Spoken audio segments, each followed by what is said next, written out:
My name is Ria Waller and I teach here at Fresno City College, and this is CIT 48A IT Fundamentals Plus, and it is the beginning class for the cybersecurity program here at Fresno City College. I'm excited you're here. I'm excited to teach this class again. Mostly because, as with everything in tech, it's always ever changing, and our world has changed significantly in IT and in general. As we in the last year have started to really be just beginning to understand what the generative AI landscape looks like. And if you've never heard that term, I suspect you've heard of ChatGPT. So in this case, it is generative AI. It generates content, large language models. Now, we don't need to dive in too far because this class is not about learning about those things and how they're created. It's more about, learning about IT in general.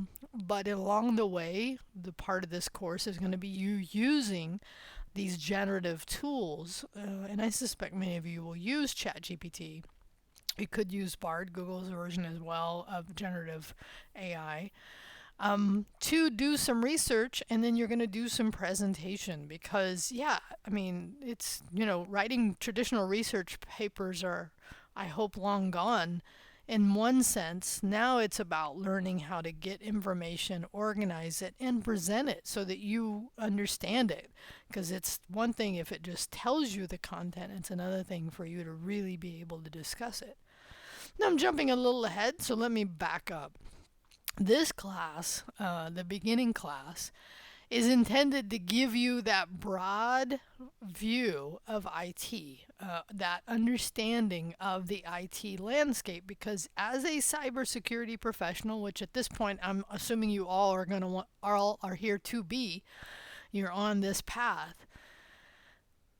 You need that understanding. I mean, you need to have, an understanding of operating systems, applications, networking, troubleshooting, databases, security, right? You need to have that. So this class is intended to introduce you to those concepts. And ultimately, in addition to completing this course, you could also complete a certification, taking a test to show that you have those IT fundamentals.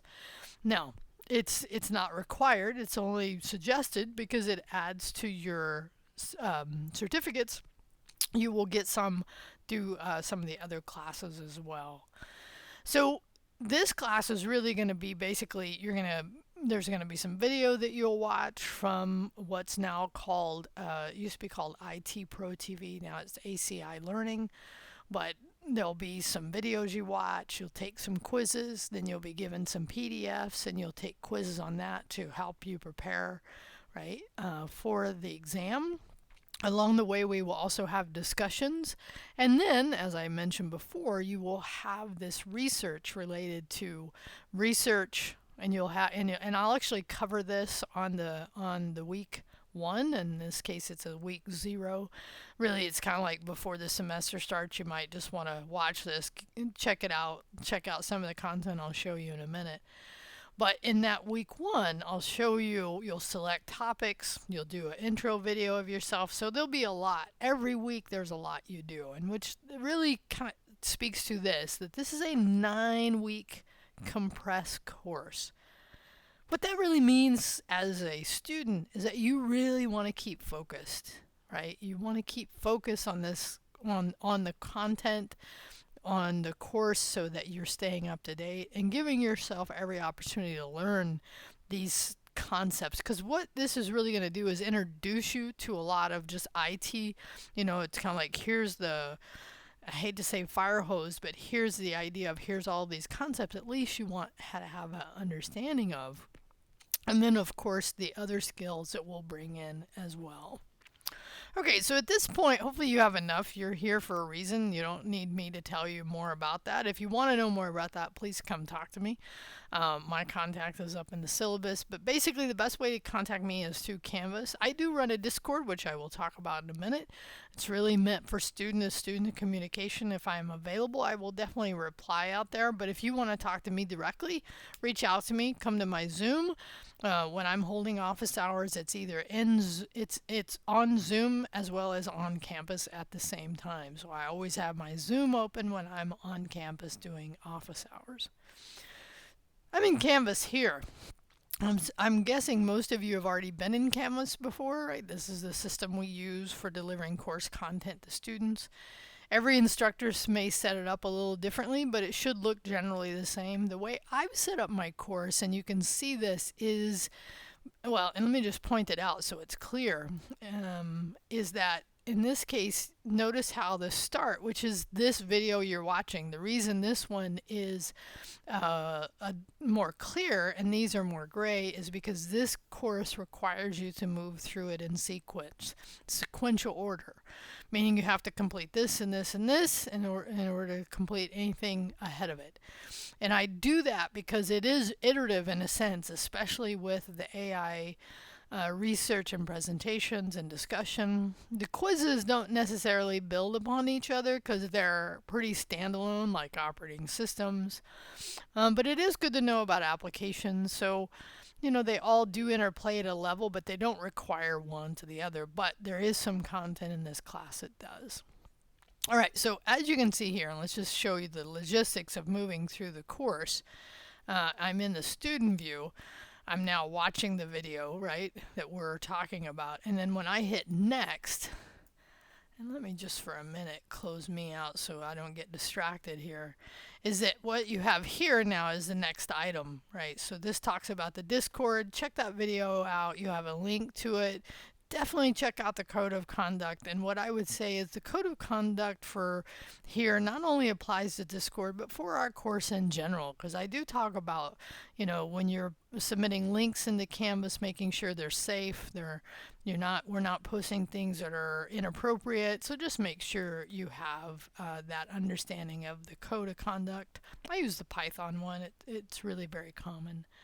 So if I was to go back now that I've looked at these two, you can see that I get these little check marks.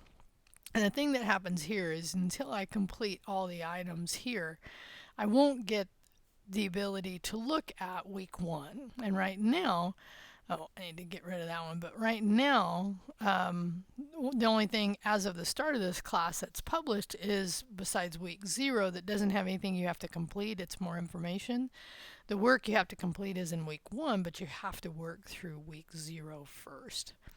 So then here in this item, so now I'm just going to go back and continue looking at the items. It gives you some information about how this course is set up. I gave you a link to the exam objectives. They're here. All the video, there's no cost for books. And I believe any of the cybersecurity courses, I believe they're all open sourced, so to speak, or what we call OER. So if I hit next here, and then I give you some information about taking the exam. There is a discount on it. This is the latest link that I have for that. So again, this is something intended for the end, but I like to give it to you in the beginning, at least for you to know. So here's an example of the overview of the prep for and from the CompTIA IT fundamentals. Now, CompTIA is that administers the test. IT Pro ACI Learning is actually who created these videos. So if you hit next here, Canvas help, I talked about that here, just so you know, if you need help with Canvas, please reach out. And then I don't have any FAQs. Okay, I did mention how to get in touch with me, and I talked about this earlier, right? The best way to get in touch with me if you want to is just Canvas email. I believe I provide my email, but really it's Canvas email is the best way, right? Please come into office hours or just reach out with me, and I'll do my best to connect and work with your schedules. I am typically not a not a late night person. When you're writing in the discussion boards, right, do write consciously. This is academic writing. So there was one question here I had about the exams. Can you take it multiple times to raise your grade? And the answer is yeah. All right, so now what happened here, and we didn't even kind of see it, so let me go back, is I completed all those items for the week 0, and now I'm on to week 1. Okay, so that's just the way this course works. The thing I want to tell you, and let me kind of bring myself back here. So, hold on. I guess I got rid of it completely. So what I've gone over in this video is really the idea of how it works, how it's set up, where it falls in the cybersecurity program. As far as the course goes, and you'll see this definitely in week 1, there's the due dates that are listed. Like if you ever wanted to, you could go into your calendar. Really good thing to look at. Do take that knowing that there is something due by Wednesday evening or when I wake up Thursday morning. And that thing is generally a discussion board. And that item, in addition to being whatever it is we're doing that week, is also your attendance for this class. So you really want to make sure you're doing that, because what will happen is in Canvas, if you don't post that by the time I wake up on Thursday morning, then you're marked as not being here that week. That's just what I use because I have to report attendance to the campus. So I want you to know that. Also, not only do you get points for posting that, and then you can do the replies by Sunday. Matter of fact, most everything else in this class is due on a Sunday night, which means if you're submitting over the weekend, I typically don't grade over the weekend. I will grade generally Monday through Friday. All things, if I have the time, which I generally do, to grade, I generally try to grade every day. So I'm glad you're here. I look forward to getting to know you. I look forward to working through this content with you. And please reach out if you need anything. Part of my job, and a very important part of my job, is answering student questions, giving students support. So please do reach out if you need help. All right. Hopefully you got through all this and you're ready to start on week 1. I got to go record a video for it now, so I'll do that next.